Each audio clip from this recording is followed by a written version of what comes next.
10th week voting poles రిజల్ట్స్లో ఎవరు అవునన్నా కాదన్నా ఇదే నిజం.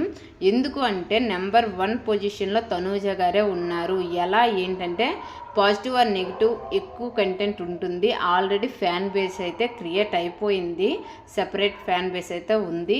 సెకండ్ పొజిషన్లో చూసుకుంటే కళ్యాణ్ గారు ఉన్నారు. చాలా చాలా తక్కువ డిఫరెన్స్తో ఉన్నారు. ఈ వీక్ డబల్ ఓటింగ్ అయితే కళ్యాణ్ గారికి పడింది. ఫస్ట్ పొజిషన్కి Kalyan versus Tanuja neck to neck అయ్యే ఛాన్సెస్ చాలా చాలా హై ఉన్నాయి. అదేవిధంగా థర్డ్ పొజిషన్లో రీతు గారు ఉన్నారు. రీతు గారికి ఈ వీక్ చూసుకుంటే పాజిటివ్ ఎపిసోడ్. రాణిగా ఎంటర్టైన్మెంట్ అయితే సూపర్గా చేస్తున్నారు. సంచాలక్గా కూడా పర్ఫెక్ట్గానే కొంచెం చేశారు, ఎక్కువ కంటెంట్ అయితే వచ్చింది. అదేవిధంగా డెమోన్ పవన్ అయితే 4th ఉన్నారు. 5th చూసుకుంటే సంజన గారికి పాజిటివ్ ఎపిసోడ్ వస్తుంది. గేమ్స్లో బాగా ఆడుతుంది, చాలా చాలా స్మార్ట్ ప్లే ఆడుతుంది, సూపరు. అదేవిధంగా ఎమాన్యుల్ ఓటింగ్ కూడా పడుతుంది. అదేవిధంగా 6th చూసుకుంటే గౌరవ్ గారు ఉన్నారు. ఎందుకు ఎలా గౌరవ్ గారికి నామినేషన్లు ఈ వీక్ అయితే డిఫెన్స్ చాలా బాగా చేశాడు. ఎపిసోడ్లో ఎక్కువ కంటెంట్ అయితే వచ్చింది, పాజిటివ్ ఎపిసోడ్ వచ్చింది, గేమ్స్ వైజ్ బాగా ఆడుతాడు.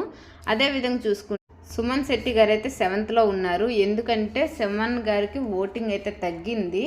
అదేవిధంగా 8th చూసుకుంటే దివ్య ఉంది. 9th బర్నీ గారు, 10th నిఖిల్. ఎక్కువ హై ఛాన్సెస్ ఈ వీక్ డబుల్ ఎలిమినేషన్ అయితే బర్నీ నిఖిల్ ఇద్దరు ఎలిమినేట్ అవుతారు. లేదు సింగిల్ ఎలిమినేషన్ అయితే కంపల్సరిగా బర్నీ గారు అయితే ఎలిమినేషన్ అయ్యే ఛాన్సెస్ చాలా చాలా హై ఉన్నాయి. ఎవరైనా బర్నీ గారు ఫ్యాన్స్ ఉంటే కంపల్సరిగా ఓటేసుకోండి.